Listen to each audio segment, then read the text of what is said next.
ഇരിക്കുക. പരിശുദ്ധ പരമദിവ്യകാരുണ്യത്തിന് ആരാധനയും സ്തുതിയും പുകഴ്ചയും ഉണ്ടായിരിക്കട്ടെ. പരിശുദ്ധ പരമദിവ്യകാരുണ്യത്തിന് ആരാധനയും സ്തുതിയും പുകഴ്ചയും ഉണ്ടായിരിക്കട്ടെ. പരിശുദ്ധ പരമദിവ്യകാരുണ്യത്തിന് ആരാധനയും സ്തുതിയും പുകഴ്ചയും ഉണ്ടായിരിക്കട്ടെ. പ്രിയമുള്ളവരെ, നമ്മൾ ഉടമ്പടി ധ്യാനം എല്ലാ ചൊവ്വാഴ്ചയും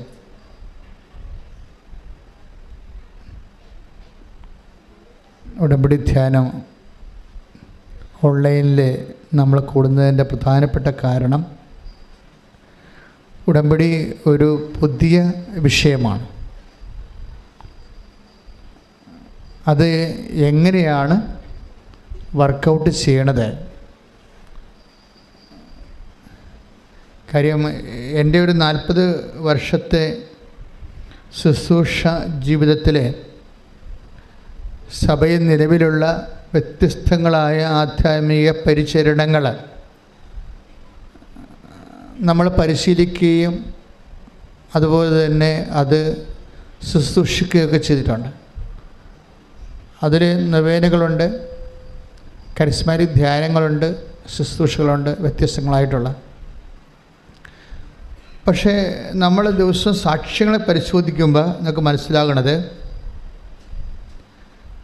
ഇപ്പോഴും നിലവിലുള്ള എല്ലാവിധ ആധ്യാത്മിക പദ്ധതികളേക്കാൾ നിലവാരമുള്ളതും പെട്ടെന്നുള്ളതും സർവജനീനമായിട്ടുള്ള ദൈവാനുഭവമാണ് ഉടമ്പടിയിൽ വരുന്നത്. സർവജനീനമെന്ന് പറഞ്ഞു കഴിഞ്ഞാൽ നോട്ട് ഓൺലി ഫോർ ക്രിസ്ത്യൻസ്, ആരെല്ലാം ദൈവമായിട്ട് ഉടമ്പടി വിഹിതമായ ഒരു ജീവിതക്രമം പാലിച്ച് മുന്നോട്ട് പോകുന്നുവോ സത്യസന്ധനായ ദൈവം അവരോടെല്ലാം പോസിറ്റീവായിട്ട് ഇൻട്രാക്ട് ചെയ്യുന്നുണ്ട്. കഴിഞ്ഞ ദിവസങ്ങളിൽ ഒരു സ്വപ്നകുമാർ എന്ന് പറഞ്ഞ ഒരു മകൻ ഇന്നലെ സാക്ഷ്യം പറഞ്ഞു. സ്വപ്നകുമാറിന് നാവിൽ ക്യാൻസറാണ്. അപ്പോൾ ആദ്യം അത് കുറച്ച് ഡോക്ടർ ബയോപ്സിയൊക്കെ കഴിഞ്ഞിട്ട് ക്യാൻസറാണെന്ന് ഐഡൻറ്റിഫൈ ചെയ്തിട്ട് അറുത്ത് കളഞ്ഞു. അപ്പോൾ ഇനി അത് കയറി പിടിക്കുമോ എന്ന് അറിയാൻ വേണ്ടി അയാൾക്ക് പേടിയാണ്. അതോട്ട് ഇനിയും ക്യാൻസർ ഉള്ളിലോട്ട് കയറുമോ, ഇനിയും 6 മാസം കഴിയുമ്പോൾ ബാക്കിയുള്ള നാക്കും മുറിച്ച് കളയേണ്ടി വരുമോ എന്നൊക്കെ വിചാരിച്ചുകൊണ്ട് പുള്ളിക്ക് സങ്കടപ്പെട്ടാണെങ്കിൽ. അപ്പോൾ എന്നിട്ട് അദ്ദേഹം വന്ന് ഉടമ്പടി എടുത്ത് ഉടമ്പടി തൈലവും ഉടമ്പടി ഉപ്പുമൊക്കെ ചേർത്ത് നാക്കിൽ പുരട്ടി അങ്ങനെ പ്രാർത്ഥിച്ചു പോവുകയാണ്. അപ്പോൾ പിന്നീട് ബയോപ്സി എടുത്ത് കഴിഞ്ഞപ്പോൾ ക്യാൻസറിൻ്റെ അംശങ്ങൾ പോലും ഇല്ല. അപ്പോൾ അതൊക്കെ ഭയങ്കര ധൈര്യമായി. പക്ഷേ അത് പറയാനല്ല ഞാൻ പറയണത്. സ്വപ്നകുമാർ അവസാനം പറഞ്ഞ് വെക്കുന്ന ഒരു സംഭവമുണ്ട്. അതായത് എനിക്കിപ്പോൾ നല്ല ആരോഗ്യമുണ്ട്, ഇപ്പം ഞാൻ 5 രോഗികളെ കണ്ടുവച്ചിട്ടുണ്ട്. അപ്പോൾ ഞാനിങ്ങനെ ദൈവം പെട്ടെന്ന് എന്നെ ഇങ്ങനെ സഹായിക്കാൻ കാരണം ഞാൻ ഈ രോഗമായിരിക്കുന്ന സമയത്ത് ഉടമ്പടി എടുത്തതിന് ശേഷവും എൻ്റെ അധ്വാനത്തിൽ തുച്ഛമായ ഒരു അന്നന്ന് ജോലി എടുക്കുന്ന ആളാണ്. അതിൽ നിന്ന് ഉള്ള മിച്ചം പിടിച്ചിട്ടാണ് മറ്റ് സഹരോഗികളെ ആശുപത്രിയുള്ളവരെ സഹായിക്കുന്നത്. അങ്ങനെ സഹായിക്കുന്ന കൂട്ടത്തിൽ ഇദ്ദേഹം ദൈവം ആ ഉടമ്പടി സത്യസന്ധമാണെന്ന് മനസ്സിലാക്കിയപ്പോൾ ഈ ഉടമ്പടിയുടെ ഏറ്റവും വലിയ റിസ്ക് എന്താണെന്ന് നിങ്ങൾക്കറിയാമോ? ഉടമ്പടിയുടെ ഏറ്റവും വലിയ റിസ്ക് എന്താ? നമ്മുടെ ഉടമ്പടി സത്യസന്ധമാണെന്ന് ദൈവത്തിന് തോന്നണം. അതാണ് എൻ്റെ റിസ്ക്. ഉടമ്പടിയിൽ ഒരു റിസ്ക്കേ ഉള്ളൂ. അത് നമ്മുടെ ഉടമ്പടി നമ്മൾ ദൈവത്തോട് എടുത്തിരിക്കുന്ന ഈ ബയലാറ്ററൽ ഉഭയകക്ഷി എഗ്രിമെൻ്റ് സത്യസന്ധമാണെന്ന് ദൈവത്തിന് തോന്നണം. അതൊരു വല്ലാത്ത കടമ്പയാണ്. അതായത് എനിക്ക് ഒരു സ്റ്റാറ്റിസ്റ്റിക്സ് നോക്കിയാൽ ഇന്നലെയൊക്കെ 820 പേര് ഉടമ്പടി എടുത്തിട്ടുണ്ട്. അപ്പോൾ എനിക്ക് ഈ ആളെ കൂടുമ്പോൾ എല്ലാവരും ദൈവത്തിൻ്റെ വഴികളിലേക്ക് വരുന്നതിലും സന്തോഷമേ ഉള്ളൂ. പക്ഷേ എൻ്റെ മനസ്സിൽ ഉടനെ ഒരു ദുഃഖം ഉണ്ടാവും. കാര്യം കഥ അറിഞ്ഞിട്ടാണ് ഈ ആട്ടം കാണുന്നതെന്ന്. ഓരോരുത്തർക്കും ഓരോ കാര്യം ഇങ്ങനെ അവർക്ക് കിട്ടിയ അനുഭവങ്ങളൊക്കെ പറയുമ്പോൾ നിങ്ങൾക്ക് ഒരു ബുദ്ധി തോന്നി കമ്പം കയറി വന്ന് ഉടമ്പടി എടുക്കും. എന്നിട്ട് ഈ ഉടമ്പടിയോട് എങ്ങനെയാണ് ടെക്നിക്കലി ഇൻട്രാക്ട് ചെയ്യേണ്ടതെന്ന് അറിയത്തില്ല. നേർച്ച വസ്തുക്കളൊക്കെ സാങ്കേതികമായിട്ട് ഉപയോഗിക്കും. ഈ സാങ്കേതികമായിട്ട് ഉപയോഗിച്ചാൽ നേർച്ച വസ്തുക്കൾ വർക്കൗട്ട് ചെയ്യത്തില്ല. നേർച്ച വസ്തുക്കളിലേക്ക് വരേണ്ടത് എന്താണ്? അതൊരു നേർച്ച വസ്തുക്കൾ ആസച്ച് അതൊരു മീഡിയം മാത്രമാണ്. അതെപ്പോഴും നമ്മൾ ടെക്നിക്ക് അറിയണം.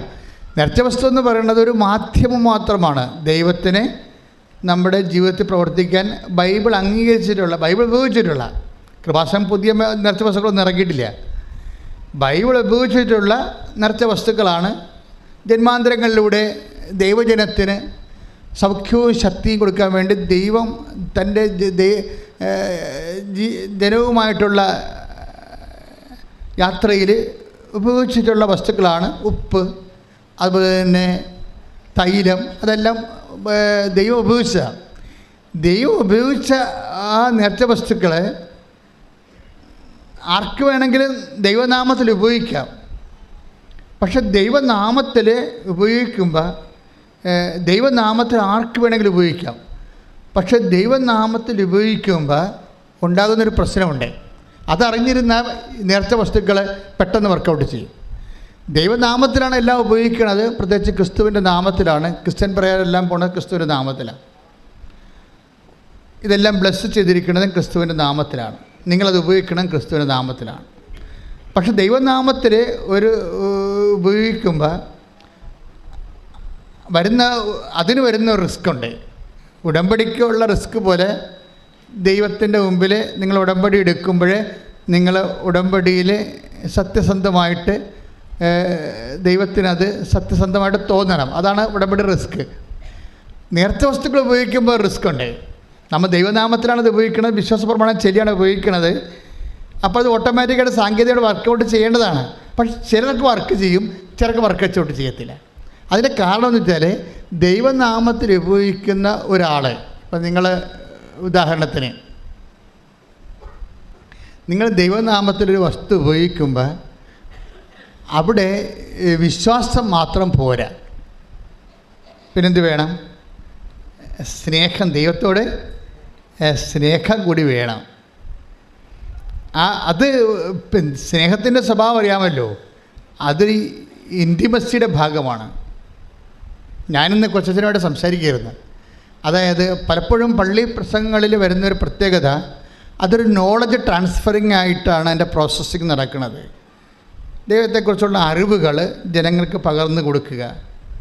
പക്ഷേ അറിവ് പകർന്നു കൊടുക്കുമ്പോൾ ചില അറിവുകൾ നമുക്ക് അനുഭവവേദ്യമാകാത്തതിൻ്റെ കാരണം അതിൻ്റെ അഭിഷേകത്തലം നഷ്ടപ്പെടുന്നത് കൊണ്ടാണ്. അറിവ് പകർന്നു കൊടുക്കുമ്പോൾ അതിൻ്റെ ജീവനെന്ന് പറയുന്നത് അതിൻ്റെ അഭിഷേകമാണ്. അഭിഷേകമില്ലാത്ത അറിവുകൾ സാങ്കേതിക ജ്ഞാനമാണ്, വർക്കൗട്ട് ചെയ്യത്തില്ല. അപ്പോൾ എപ്പോഴും എൻ്റെ മക്കൾ, ഞങ്ങൾ ഉടമ്പടി പ്രകാരം നിങ്ങൾക്ക് തരുന്ന ഫോർമുലയിൽ നിങ്ങൾ ഓട്ടോമാറ്റിക്കായിട്ട് ദൈവമായിട്ടൊരു ഇൻറ്റിമസി കീപ്പ് ചെയ്യാൻ വേണ്ടി നിർദ്ദേശങ്ങൾ, ഉപദേശങ്ങൾ, പ്രബോധനങ്ങൾ നൽകുന്നുണ്ട്. അതിനാണ് ചൊവ്വാഴ്ച ധ്യാനം വെച്ചിരിക്കുന്നത്. മനസ്സിലായ? ഇപ്പം നിങ്ങൾ രോഗികളെ ശുശ്രൂഷിക്കുന്നു. ഇപ്പോൾ സ്വപ്നകുമാറിന് എന്താ പറഞ്ഞിരിക്കുന്നത്? അവസാനം പറഞ്ഞ സാക്ഷ്യം നിർത്തിയത് എന്താണ്? ഞാനിപ്പോൾ ആരോഗ്യമുണ്ട്, ഞാൻ 1 മാസം പണിക്ക് പോയി കഴിഞ്ഞാൽ എനിക്ക് 5 രോഗികളെ ശുശ്രൂഷിക്കാനുണ്ട്. അതാണ് വിഷയം. നേരത്തെ അദ്ദേഹത്തിന് രോഗിയായിരുന്ന കാലത്ത് രോഗികളെ ശുശ്രൂഷിക്കുമായിരുന്നു. ഇപ്പോഴദ്ദേഹം എന്താ പറയണത്? ഇപ്പം എനിക്ക് ആരോഗ്യമുണ്ട്, ഞാൻ 5 രോഗികളെ കണ്ടുവച്ചിട്ടുണ്ടെന്നാണ്.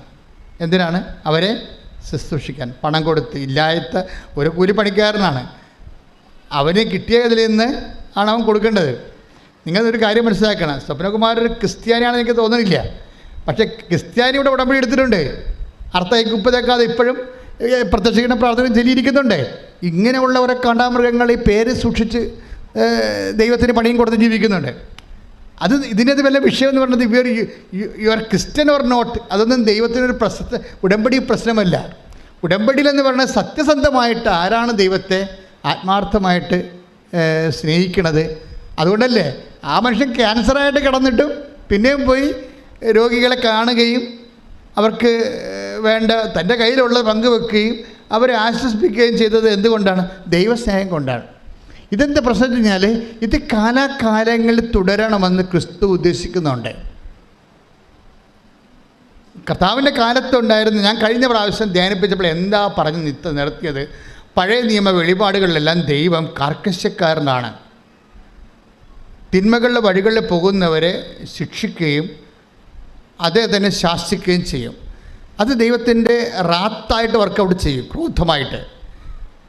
എന്നിട്ട് ഈ റാത്ത് തന്നെയാണ് പുതിയ നിയമത്തിൽ ദൈവം കരുണയായിട്ട് മാറ്റണത്.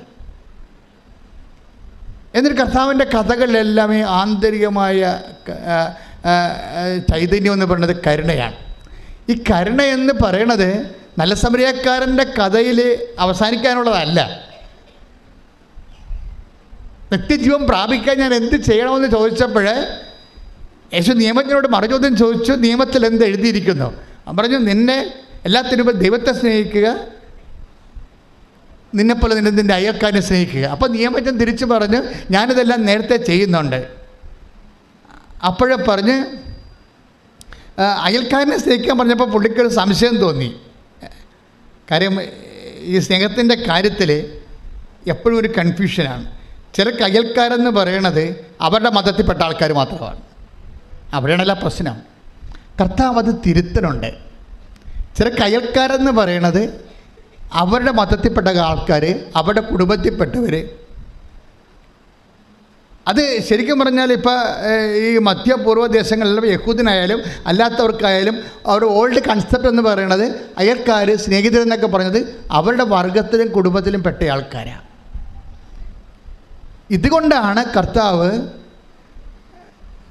സമരിയക്കാരനെ പുറത്തുനിന്ന് കൊണ്ടുവന്നത്. ഒരു മനുഷ്യൻ ജെറുസലേമിൽ നിന്ന് ജെറിക്കോയിലേക്ക് പോകുകയായിരുന്നു. അവൻ കള്ളന്മാരുടെ കയ്യിൽ അകപ്പെട്ടു, അവനെ പരിക്ഷീണനാക്കി എന്ന് പറഞ്ഞപ്പോഴേ അവൻ വഴിവെക്കിൽ മരണത്തോട് മല്ലിട്ട് കിടക്കുമ്പോഴേ അവിടെ കൂടി കടന്നു പോകുന്ന 2 പേര് പറയുന്നുണ്ട്. ഒന്ന് പുരോഹിതൻ, അത് അവരുടെ കൂട്ടത്തിലുള്ള ആളാണ്. ഒന്ന് ലേവ്യൻ, അതും അൾത്താർ ശുശ്രൂഷകനായിട്ട് നിൽക്കുന്ന ആളാണ്. അപ്പോഴേ അയൽക്കാരനെ വേണമെങ്കിൽ ഈശോയ്ക്ക് ആ കഥയിൽ പുരോഹിതൻ അയൽക്കാരനാക്കാം, വേണമെങ്കിൽ ഈശോയ്ക്ക് ആ കഥയിൽ ലേവ്യനെ അയൽക്കാരനാക്കാം. അവർക്ക് സ്നേഹമില്ലാത്തതുകൊണ്ടല്ല പ്രശ്നം. അതായത് സമരക്കാരുമാണ് യഹൂദരും തമ്മിൽ 400 കൊല്ലത്തെ ശത്രുതയുണ്ട്.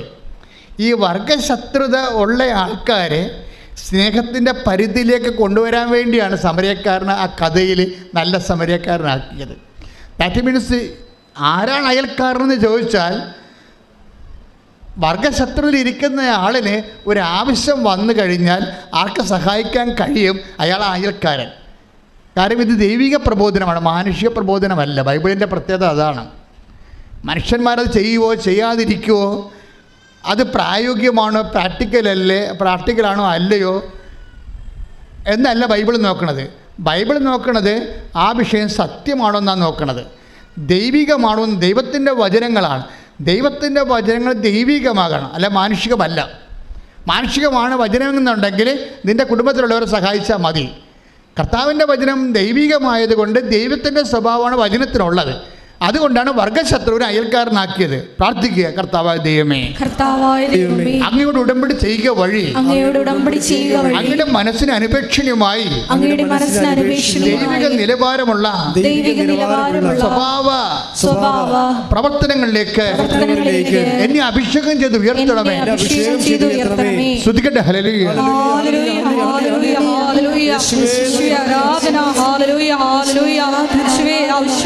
എല്ലാവരെയും അയൽക്കാരായി സ്നേഹിക്കുവാൻ ഈശോയെ ആരാധനയിലൂടെ ഞങ്ങളെ സഹായിക്കണമേ.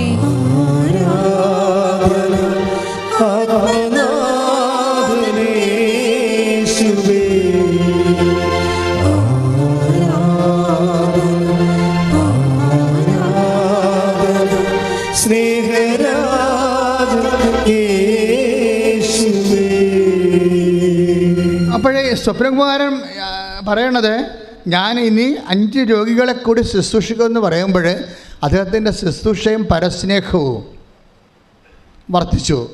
അപ്പോൾ എൻ്റെ അർത്ഥം ദൈവ പൈതലായി. ശുശ്രൂഷയും പരസ്നേഹവും ഒരു വ്യക്തിയെ വർദ്ധിച്ചാൽ ദൈവത്തിൻ്റെ വചനങ്ങൾ ആ വ്യക്തി സ്വാംശീകരിച്ചെന്നല്ല എൻ്റെ അർത്ഥം. ദൈവത്തിൻ്റെ വചനങ്ങൾ ഒരു വ്യക്തി സ്വാംശീകരിച്ച് കഴിഞ്ഞാൽ ആ വ്യക്തി ദൈവ പൈതലായി മാറി. ദൈവ പൈതലെ ഒന്ന് പ്രാർത്ഥിച്ച്, കർത്താവേ ദൈവത്തിൻ്റെ വചനം ചെയ്യാൻ റിസ്ക് ആണെങ്കിലും അത് ചെയ്യുവാൻ റിസ്ക് ആണെങ്കിലും ദൈവസ്നേഹത്തോടെ ഏറ്റെടുത്ത് നിവൃത്തിയാക്കി ദൈവ പൈതലായി ഉടമ്പടിയിലൂടെ എന്നെ ഉയർത്തുന്നതിന് ഞാൻ എനിക്ക് നന്ദി പറയുന്നു. എന്നെ കൃപയിൽ നിലനിർത്തണമേ, എന്നെ കൃപയിൽ നിലനിർത്തണമേ. ശ്രദ്ധിക്കട്ടെ. ഹല്ലേലൂയ, ഹല്ലേലൂയ,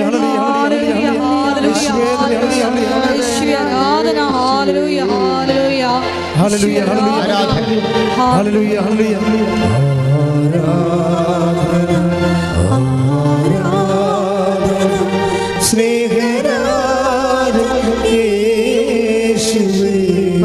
പരമദിവ്യകാരുണ്യത്തിന് നേരവും ആരാധനയും സ്തുതിയും പുകഴ്ചയും ഉണ്ടായിരിക്കട്ടെ. അത് 40 വർഷത്തെ വളർച്ചയാണ് 4 ദിവസം കൊണ്ടുണ്ടാകുന്നത്.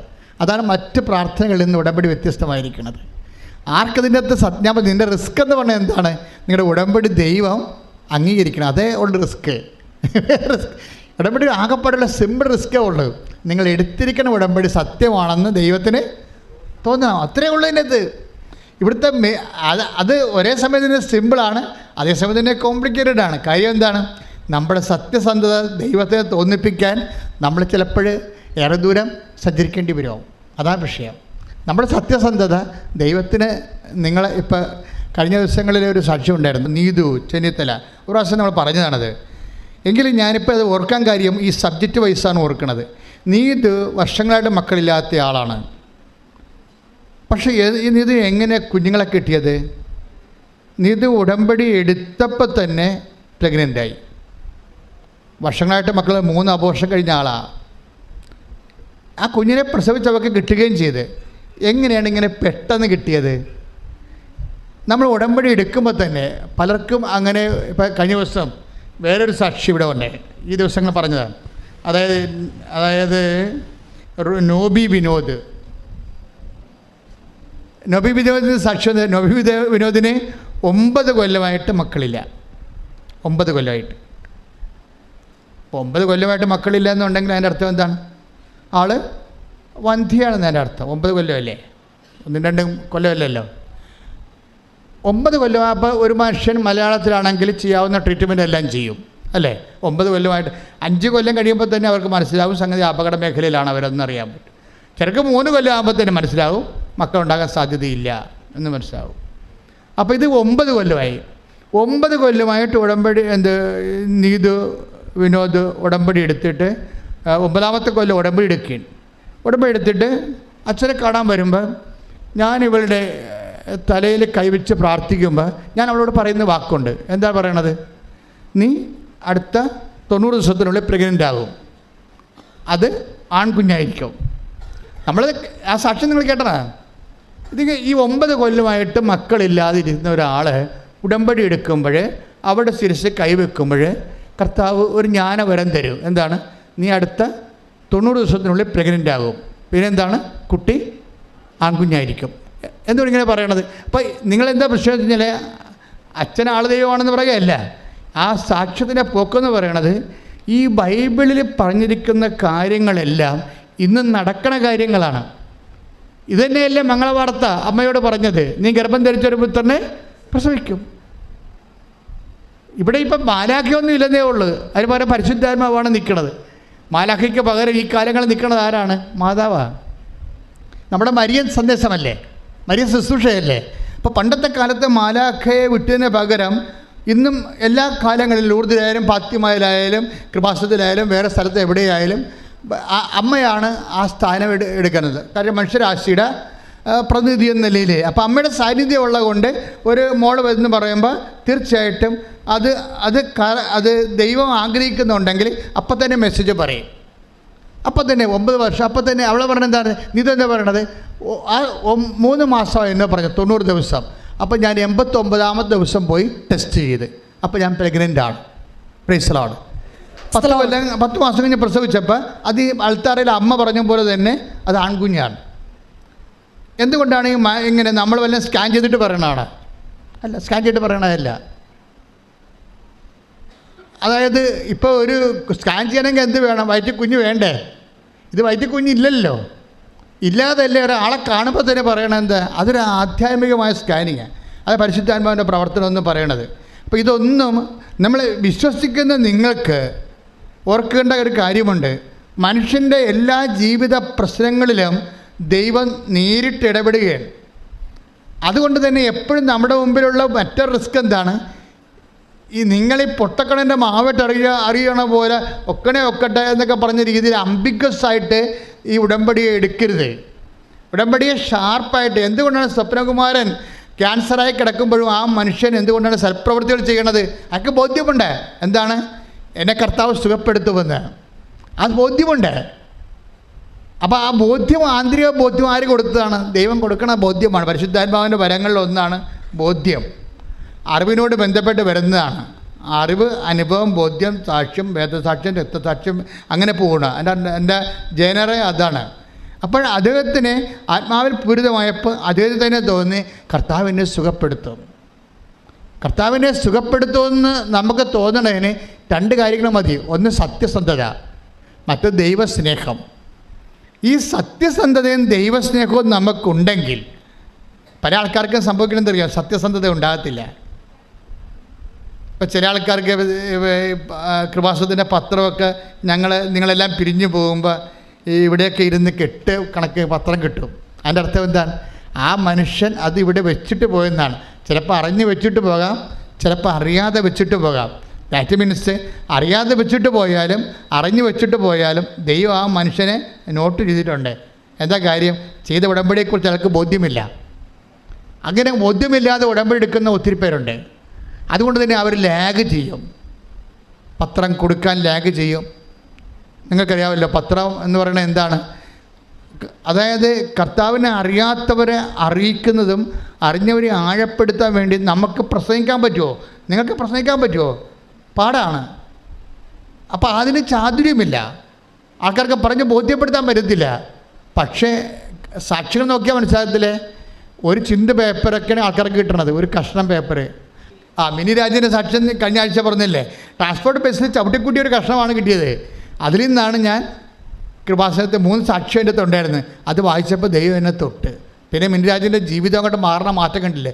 ഒരു തുണ്ട് കൃപാസനം പത്രം മതി ഒരു മനുഷ്യൻ്റെ ജീവിതം മാറ്റാൻ. അതുകൊണ്ട് തന്നെയാണ് ആൾക്കാർ അനുഭവിച്ച പല വിഷയങ്ങളെ ചെയ്യണത്.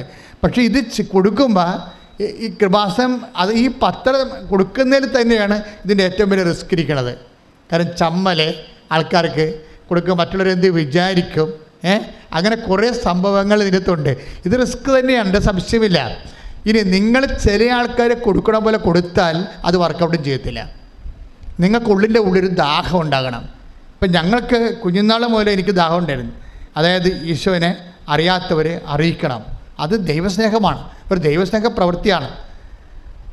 ദൈവസ്നേഹത്തോടെയാണ് നിങ്ങൾക്ക് അങ്ങനെ തോന്നണമെങ്കിൽ നിങ്ങൾ മനസ്സിൽ തിളച്ചോണ്ട്, ദൈവസ്നേഹത്തിൽ തിളച്ചോണ്ട് ആണ് കർത്താവേ നിന്നെ ഈ പത്രം, എൻ്റെ ഒരു പത്രം കൊടുത്ത് ഈ പത്രം 10 പേര് വായിക്കാതെ ഇത് കയറിപ്പോകാൻ ഇടവരുത്തല്ലേ. അങ്ങനെയൊക്കെയാണ് ദൈവസ്നേഹമുള്ളവർ പ്രാർത്ഥിക്കേണ്ടത്.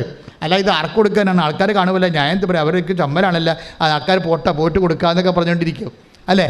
ഇതാണ് വിഷയം. അപ്പം തന്നെ ഓർക്കുക, ഉടമ്പടി അവിടുത്തെ ബ്രേക്കായി. എന്താ കാര്യം? ഉടമ്പടി എടുക്കാനുള്ള ആവതില്ല. ഉടമ്പടിയുടെ ഏറ്റവും വലിയ എബിലിറ്റി എന്ന കപ്പാസിറ്റി നമ്മുടെ ദൈവസ്നേഹമാണ്. ദൈവസ്നേഹം അത് ദൈവസ്നേഹം ഈശോയോടുള്ള ആന്തരികമായ സ്നേഹമാണ്. നിങ്ങൾക്ക് ആന്തരികമായ സ്നേഹം ഉണ്ടെങ്കിൽ, ഇല്ലെങ്കിൽ എൻ്റെ മക്കൾ ഇത് കൊടുക്കുമ്പോൾ കർത്താവേ ഞാനിത് കൊടുക്കുകയും ഇതനുസരിച്ച് എനിക്ക് നിന്നോട് ആന്തരികമായ സ്നേഹം വർദ്ധിപ്പിക്കണം. പ്രാർത്ഥിച്ച് കർത്താവേ ഞാൻ ഉടമ്പടി നിവർത്തിക്കുക വഴി അങ്ങയോടുള്ള സ്നേഹത്താൽ എന്നെ ഉയർത്തണമേ. ഈ കാലങ്ങളിലെ ഈ തലമുറയ്ക്ക് അങ്ങേ കൈമാറ്റി കൊടുക്കുവാൻ എന്നെ ഉപകരണമാക്കിയതിന് ഞാൻ നന്ദി പറയുന്നു.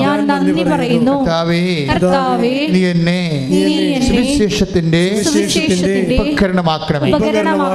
ഹല്ലേലൂയ ഹല്ലേലൂയ ഹല്ലേലൂയ ഹല്ലേലൂയ യേശുവേ ആരാധന ഹല്ലേലൂയ ഹല്ലേലൂയ യേശുവേ ആരാധന ഹല്ലേലൂയ. പരിശുദ്ധാത്മാവേ പരിശുദ്ധാത്മാവേ വരദാനത്തിൻ അഭിഷേകം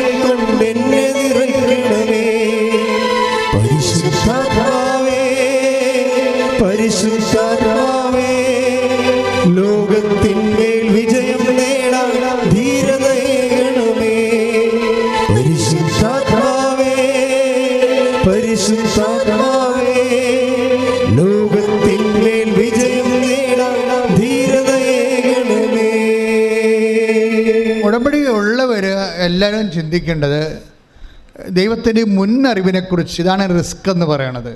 നമ്മളുടെ ഇന്നത്തെ സബ്ജക്റ്റ് എന്താണ്? ഉടമ്പടിയുടെ റിസ്ക്. അത് സാഹസികത. ഇതിൻ്റെ പിന്നിലുള്ള നമ്മൾക്ക് വരുന്ന സാഹസികത. അതിനകത്ത് വരുന്നത് എന്താണ്?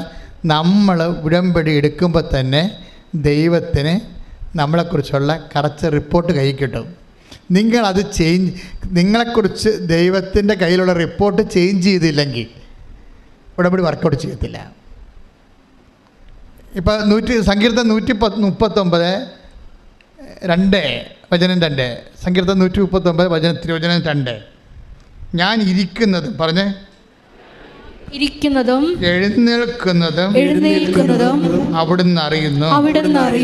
എന്റെ വിചാരങ്ങൾ അവിടുന്ന് അകലെ നിന്ന് മനസ്സിലാക്കുന്നു. ഈ വിചാരമാണ് പ്രോബ്ലം.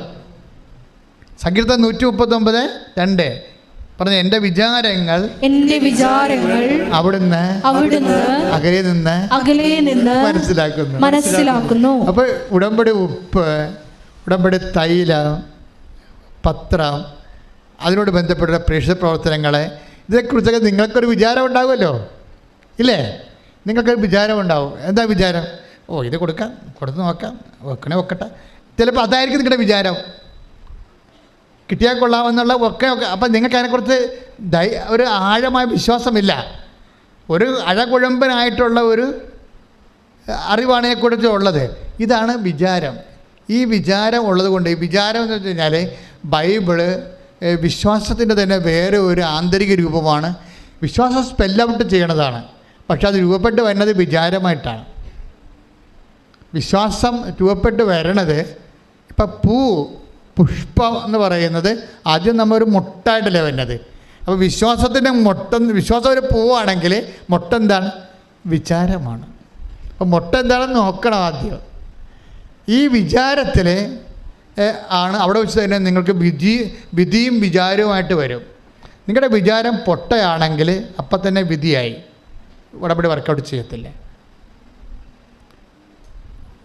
നിങ്ങളുടെ വിചാരം കറക്റ്റാണ് എങ്കിൽ നമുക്ക് ഇത് ദൈവത്തെ സ്നേഹിക്കാനും ദൈവത്തോട് അടുക്കാനും ജീവിതത്തിൽ എനിക്ക് കിട്ടിയ ഏറ്റവും വലിയൊരു അവസരമാണിത്. ഇപ്പം ചിലക്ക് വന്ന് സാക്ഷ്യം പറയുന്നത്, ദൈവമേ, ആദ്യമായി എന്നെ ഈ പുണ്യഭൂമിയിലേക്ക് വിളിച്ച ദൈവത്തിന് നന്ദി പറയണം എന്നൊക്കെയാണ് ആൾക്കാർ പറയണത്. കേൾക്കട്ടെ, എത്ര പേരാണ് പറയണത്? അപ്പോൾ അവർക്ക് ആ ഒരു വിചാരമുണ്ട്. എന്താണ്? ഒരു പുണ്യഭൂമിയാണ്, ദൈവമാണ് എന്നെ വിളിച്ചിരിക്കുന്നത്. അതൊരു വിചാരമാണ്. അതുകൊണ്ട് തന്നെയാണ് വിചാരങ്ങൾ ആദ്യം വിശുദ്ധീകരിക്കേണ്ടി വരും. ഉടമ്പടി എടുക്കുന്നവരും ഉടമ്പടി ജീവിക്കുന്നവരും വിചാരം വിശുദ്ധീകരിക്കണം. പ്രാർത്ഥിക്കുക, കർത്താവേ, എന്റെ ആന്തരിക വിചാരങ്ങളെ വിശുദ്ധ രക്തത്താൽ കഴുകി വിശുദ്ധീകരിക്കണമേ.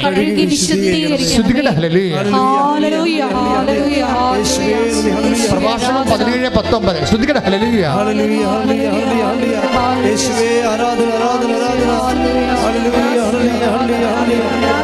പ്രഭാഷണം 17:19. അവരുടെ പ്രവൃത്തികൾ പറഞ്ഞു, അവരുടെ പ്രവൃത്തികൾ അവിടുത്തെ മുമ്പിൽ സൂര്യപ്രകാശം പോലെ വ്യക്തമാണ്.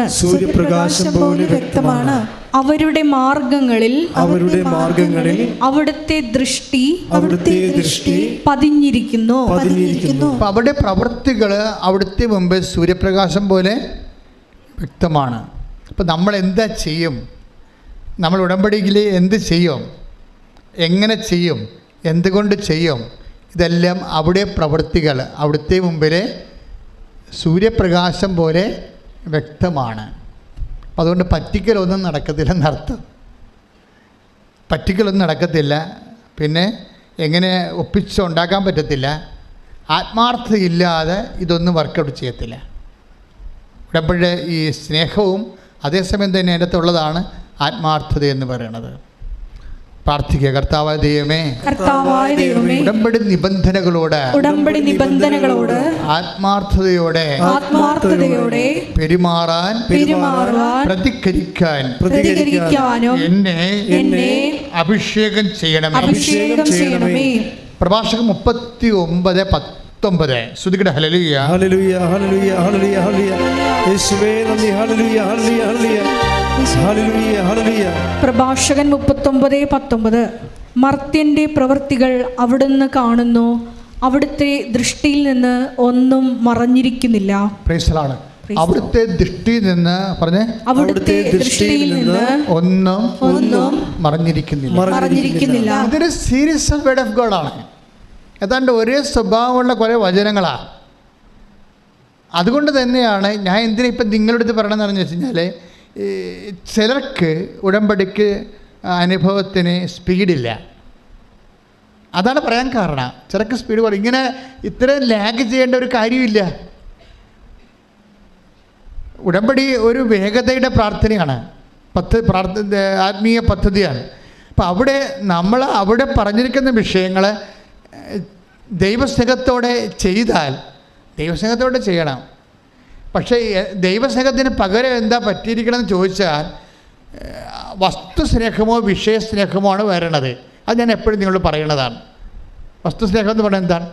ഇപ്പം വസ്തു വിൽക്കണില്ല അല്ലെങ്കിൽ നിങ്ങളുടെ വിഷയം പരീക്ഷ ജയിക്കണം എന്ന് വിചാരിച്ചോ, അപ്പോൾ ആ പരീക്ഷ ജയിക്കുന്നതിനാണ് ദൈവസ്നേഹത്തെക്കാൾ വലിയ പ്രാധാന്യം. അതാണ് വിഷയം. പരീക്ഷ ജയിക്കുക, അല്ലെങ്കിൽ സ്ഥലം വിറ്റ് മാറ്റുക, അപ്പോൾ വിഷയമായി. അപ്പം നിങ്ങൾ അല്ലെങ്കിൽ വിസ വരിക, PR വരിക, ഇങ്ങനെ കുറേ ആൾക്കാർ ഇൻഡക്ഷൻ വെക്കത്തില്ലേ?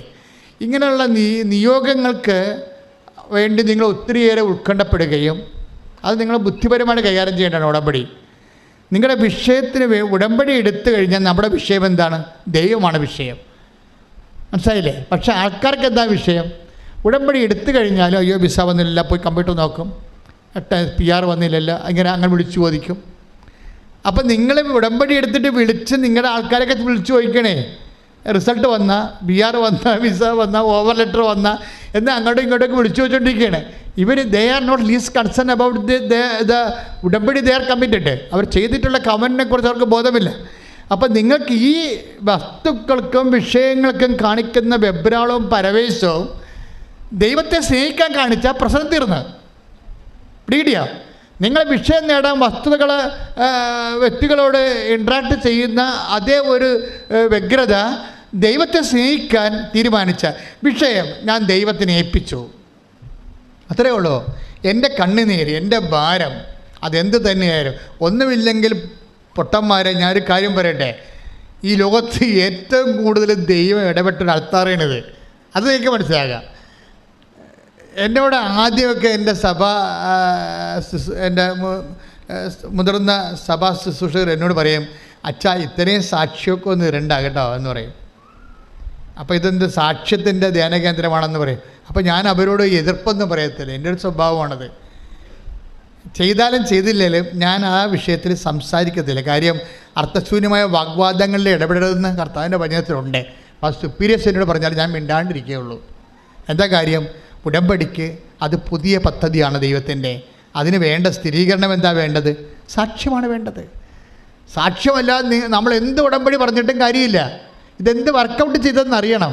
ഉടമ്പടി കുറച്ച് കാലം പിന്നപ്പെട്ടപ്പോൾ തന്നെ 10,000 സാക്ഷ്യങ്ങളായി. 10,000 സാക്ഷ്യങ്ങളെന്നല്ല പറയേണ്ടത്. ഒരു രോഗസൗഖ്യവും അല്ലെങ്കിൽ മദ്യപാനവും അല്ലെങ്കിൽ ജീവിതം നവീകരണവും എന്നുള്ള മിനിമം ആധ്യാത്മിക അനുഭവത്തിൽ നിന്ന് ഒരു മനുഷ്യൻ അനുഭവിക്കുന്ന ഈ സൂര്യന് താഴെ അനുഭവിക്കുന്ന എല്ലാ പ്രശ്നങ്ങളിലും ദൈവം ഇടപെടാൻ പറ്റിയ ഏറ്റവും ലളിതവും സുശക്തവുമായ ഒരു മാർഗമായി ഈ ദിവസങ്ങളിലുള്ള ഉടമ്പടി ഉയർത്തപ്പെട്ടതിന് ദൈവത്തെ നന്ദി പറഞ്ഞിട്ട് സ്തുതിക്കട്ടെ. ഹല്ലേലൂയ.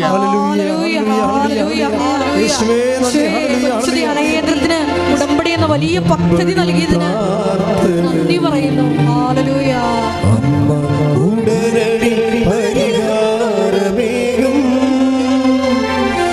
ഉടമ്പടി പ്രാർത്ഥന അമ്മ ഉടനടി പരിഹാരമേകും. അവൻ പറയുന്നത് ചെയ്തിടും. ജീവിതം ധന്യമായി തീർന്നിടും. അപ്പോൾ ഈ നമ്മൾ എന്തിനാണ് ഉടമ്പടി ധ്യാന പ്രബോധനങ്ങൾ വെക്കണം? എന്തുകൊണ്ടാണെന്ന് വെച്ചാൽ ഈ ഉടമ്പടി അനുവർത്തിക്കുമ്പോൾ ഒരു വ്യക്തിക്കുണ്ടാകേണ്ട അടിസ്ഥാന മനോഗുണങ്ങളുണ്ട്. അതിലൊന്നാണ് ദൈവസ്നേഹം, പിന്നെ എന്താണ്? സത്യസന്ധത. ഇത് രണ്ടും കറക്റ്റ് ചെയ്താൽ തന്നെ ഉടമ്പടി ഉടനെ പോകാൻ തുടങ്ങും. ദൈവസ്നേഹവും സത്യസന്ധതയും. പിന്നെ വിഷയത്തിൽ നിന്ന് മനസ്സ് മാറ്റണം. ഇപ്പം നിങ്ങൾ ഭാര്യ ഭർത്താവിൽ അകന്നിരിക്കുകയാണ്. അപ്പോൾ നിങ്ങൾ വന്ന് ഉടമ്പടി എടുത്ത് വണ്ടി കയറി വീട്ടിൽ ചെന്ന് ഇവിടെ ഉടനെ മെസ്സേജ് എടുത്ത് നോക്കാം. ദൈവമേ, അവിടെ ചെല്ലുമ്പോൾ തന്നെ കാല് കുത്തുമ്പോൾ തന്നെ ഭർത്താവ് വിളിക്കുമെന്നാണല്ലോ പറയണത്, നോക്കിയേക്കാവുന്നത്. ഒരു പരിപാടി ചെയ്തിട്ടില്ലേ, ആകപ്പാടെ വന്ന് ഉടമ്പടി എടുത്തിട്ടേ ഉള്ളൂ. ഇപ്പം തന്നെ റിസൾട്ടിനെ കുറിച്ച് അവളുടെ വിഷയത്തെക്കുറിച്ചും ആവശ്യമില്ലാത്ത ആദ്യമാണ്. ദൈവം അത് ചെയ്തോളും മോളെ. നീ ദൈവത്തെ ആദ്യം സ്നേഹിച്ച് നീ ദൈവവും തമ്മിലും നീ ഇപ്പോൾ ഭർത്താവുമായി ഡൈവേഴ്സ് ചെയ്ത കാര്യമല്ലേ, അയാൾ ഇനി പിള്ളേരുമായിട്ട് തന്നെ തിരിച്ച് വന്നോട്ടാ. എന്നാലും എത്ര കൊല്ലം നിങ്ങൾ ജീവിക്കും? 50 കൊല്ലം കൂടി ജീവിക്കും. പിന്നെ ചത്ത പോലെ രണ്ടും പല കാര്യമുണ്ടാ ഇല്ലേ? പക്ഷെ നിങ്ങൾ ദൈവവുമായിട്ട് ഡൈവേഴ്സ് ആയല്ല. അതെന്താ നിങ്ങൾക്ക് പ്രശ്നമില്ലാത്തത്? ആദ്യം ദൈവവുമായിട്ട് ഡൈവേഴ്സ് ആയിട്ടല്ലേ ഭർത്താവുമായിട്ട് ഡൈവേഴ്സ് ആയത്? അതല്ലേ നമ്മൾ ചിന്തിക്കേണ്ടത്. ആദ്യം ദൈവവുമായിട്ട് ഇന്ന് ഡൈവേഴ്സ് ആയിട്ടല്ലേ ഇപ്പോൾ ഭാര്യയുമായി ഡൈവേഴ്സ് ആയത്? നിങ്ങൾ ദൈവവുമായിട്ട് യൂണിയനിൽ വരിക. ആദ്യം പ്രാർത്ഥിക്കുക, കർത്താവായ ദൈവമേ, അങ്ങയുമായി എനിക്കുണ്ടായിരുന്ന ബന്ധത്തിൽ നിന്ന് മോചനം നേടി ഞാൻ ഒറ്റയ്ക്ക് ജീവിച്ചു പോയ കാലങ്ങളെ ഓർത്ത് ഞാൻ മാപ്പ് ചോദിക്കുന്നു. കർത്താവേ, ആരെല്ലാം പിരിഞ്ഞാലും കുറച്ച് കാലത്തേക്കാണെന്നുള്ള ബോധ്യം എനിക്ക് നൽകണമേ. അതേസമയം അങ്ങുമായി പിരിഞ്ഞാൽ നിത്യദേവതയെ പിരിയുന്നു എന്നുള്ള സങ്കടങ്ങളാൽ എന്നെ അഭിഷേകം ചെയ്യണമേ. ശ്രദ്ധിക്കട്ടെ.